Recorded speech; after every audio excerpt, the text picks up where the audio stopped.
Hello everybody, it's me. Welcome back to the video.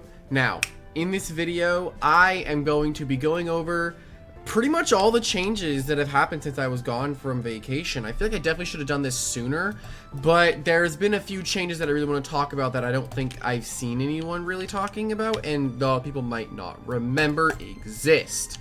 And I myself actually forgot that one of these changes happened, and it caused me to lose a battle, so I really wanted to let you all know, like, hey, you gotta know these things. But yeah, hope you guys enjoy. Also, I did the battle I did for this video was the funnest thing I've ever done, and it was incredible, and it was fun, and that guy was cool.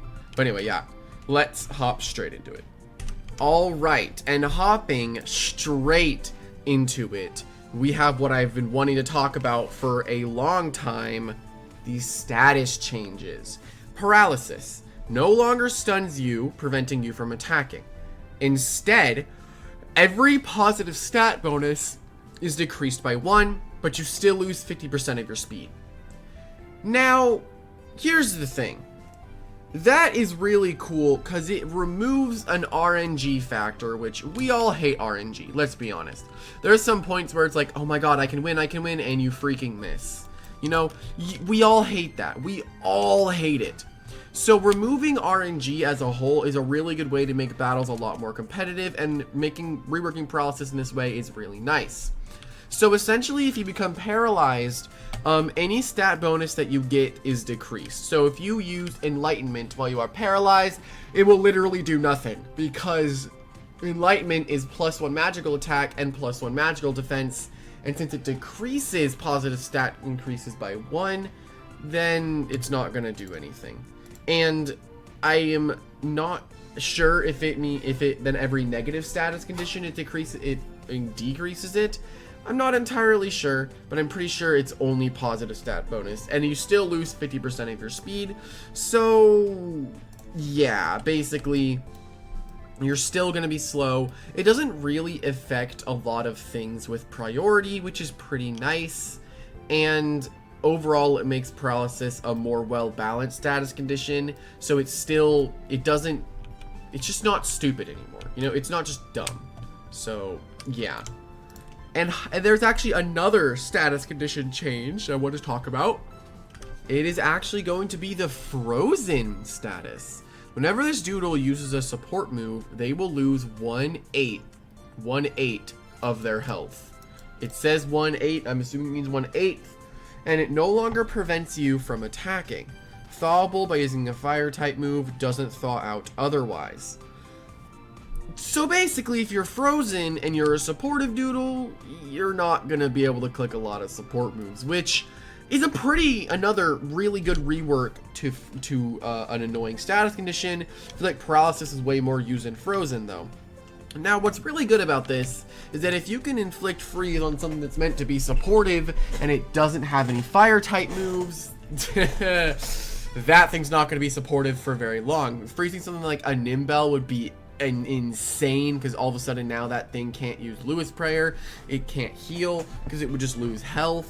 I mean, it can probably still heal, it's not going to get all of its health back though, so you would definitely be worried about that. I think with 1/8, that's 12% of your health, which is a little bit, so you'll only be getting 38% of your health back when you heal, which is kind of unfortunate. And then only 21% of your health back with shock therapy, which really does suck. But yeah, this is definitely going to be a very good change, though we have no consistent way of throwing out freeze. I can't wait for the day we get like, you know, we have like Tase, crackling static, burning orb, we have all that. Why can't we have something that freezes?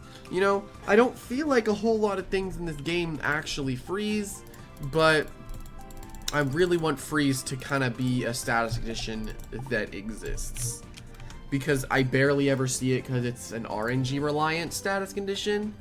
But yeah, and then with the balance changes, which I think might be the biggest one of the whole patch, just happened to like almost a week ago, and I'm pretty late, but yeah. Montor HP reduced from 91 to 76. Defense 97 to 102, magical defense 101 to 102, and it loses solid charge. The issue, Montour is just too good, and it is too easily slottable. And it is by far the most used thing. And I think ever since the nerfs, I have literally not seen it forever. So, yeah. It also had a very, very good typing, and was it was just very hard to beat, you know? And you could just switch out. And yeah, there was going to be no more balance changes for the rest of the season. And another little quick note is Bubble's defense was changed from 115 to 125. And yeah. I think I haven't seen Montour ever since this happened, so maybe people are like, oh my god, it's dead. Though, losing that much health really sucks. You're losing like 15 something odd health. That really does suck. Like, you're talking about you're removing 15 health points, which you might think is like, oh, just use Horned Headband. Yeah, you can do that. Then you go back to how your health was before. I don't know. I think that this change is definitely a good change because Montour was very, very hard to stop. And I haven't seen Montour at all ever since this happened. So there's a good chance that this really did destroy it. But I don't think it's actually going to be super destructive because Montour is still going to do what Montour does. It's still pretty bulky on its defenses. 102 each defense is really, really good, which means you can make it magic defensive, physical defensive, and you can really make it be whatever you want it to be. And that's a pretty good thing. And yeah, I think that's pretty much all the changes. Not too many changes to go over. I do wish there were more, but Wish is not going to be making many balance changes. But we could talk about the ranked stuff. I'm going to go read through the patch notes real quick. Well, there is something that I also want to talk about. There's a loading screen improvement where you get a new pattern whenever you start a battle, which is really cool, but I got bugged with it a little bit ago, which I thought was kind of funny. And there's a new rebattle at the Oasis, rebattler Rhett. He's somewhere near the police station, and he has level 44 Doodles and gives 1250 base cash per defeat. And now, sizes are now posted in chat with the Doodle. So whenever you do a post thing in chat, you know, you can go open your Doodle statistics and you'll see a little paper airplane. Click that, it'll appear in the chat. And now it'll also include the size. And probably one of my favorite changes, the VP shop now has every single equipment in the game for 36 VP. This makes it very easy to get equipment that that would take a little bit more grinding to get than usual.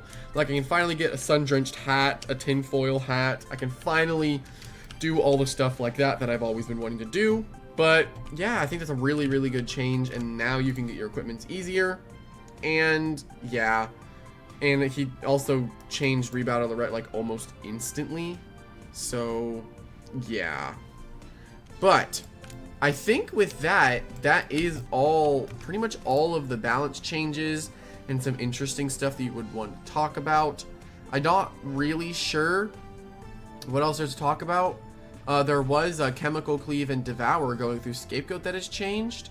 But yeah, I am pretty happy with all these changes. I definitely think these were deserved. I hated Paralysis, I hated Freeze. Making them more of a skill-based status rather than just, hey, you can't move, is really good. And I feel like Sleep should always be the only status that causes you to not be able to move. Anything else just kind of sucks. I don't think anyone wants to just not be able to move unless it's when you're sleeping, because listen, when you're sleeping, that is your time to yourself and you should be allowed to sleep. But yeah, hopefully you all did enjoy, and if you did, leave a like and subscribe down below. It is very helpful. And without further ado, thank you all for watching, and I'll see everyone in the next one. Bye! I'm gonna let it get to 9:20.